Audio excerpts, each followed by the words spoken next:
The Choice is a wonderful book of hope and forgiveness. Written by Dr. Edith Eger, the book tells of her horrific experiences in the notorious Nazi concentration camp at Auschwitz when she was just 16. Just minutes after arriving at the camp, both her parents were killed in the gas chambers, leaving Edith and her sister Magda to fend for themselves.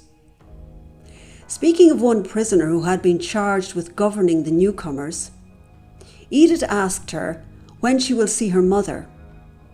She responded with a cold, sharp stare. She points to the smoke rising up from one of the chimneys in the distance. "Your mother is burning in there," she says. "You better start talking about her in the past tense." Later that evening, Edith is forced to dance for the infamous Dr Mengele. It was then she came to realise the power of her mind to control how she felt. As she danced, she imagined herself dancing on stage, and this helped her to get through the ordeal. She also recalled the advice her mother gave to her when they were headed in the cattle train to Auschwitz. "We don't know where we're going. We don't know what's going to happen. Just remember, no one can take away from you what you've put in your mind," her mother told her.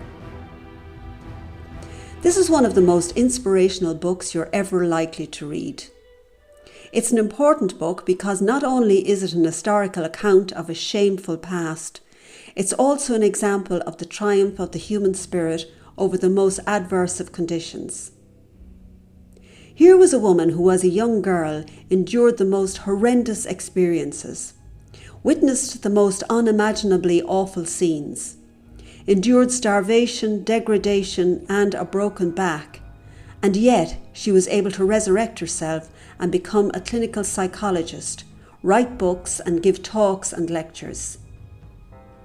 One of the first questions she asked herself when she was liberated from the camp was, "Why did I survive?" Edith writes that it took her decades to discover that she could come to her life with a different question.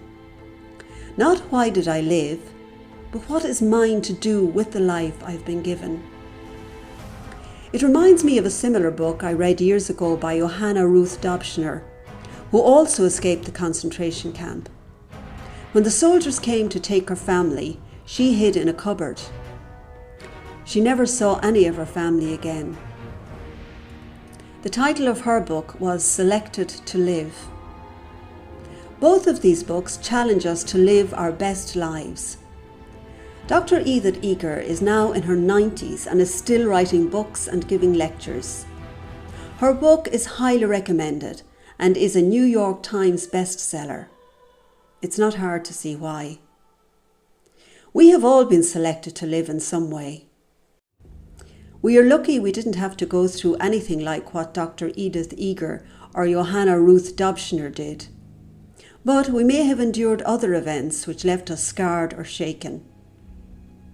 If you are one of these people, then this book is for you. As Dr. Eger says, she doesn't want people to read the book and feel sorry for her. She wants people to feel that if she can do it, then so can I. She ends the book by writing, "Here you are in the sacred present. I can't heal you or anyone, but I can celebrate your choice to dismantle the prison in your mind, brick by brick. You can't change what happened. You can't change what you did or what was done to you. But you can choose how you live now. My precious, you can choose to be free."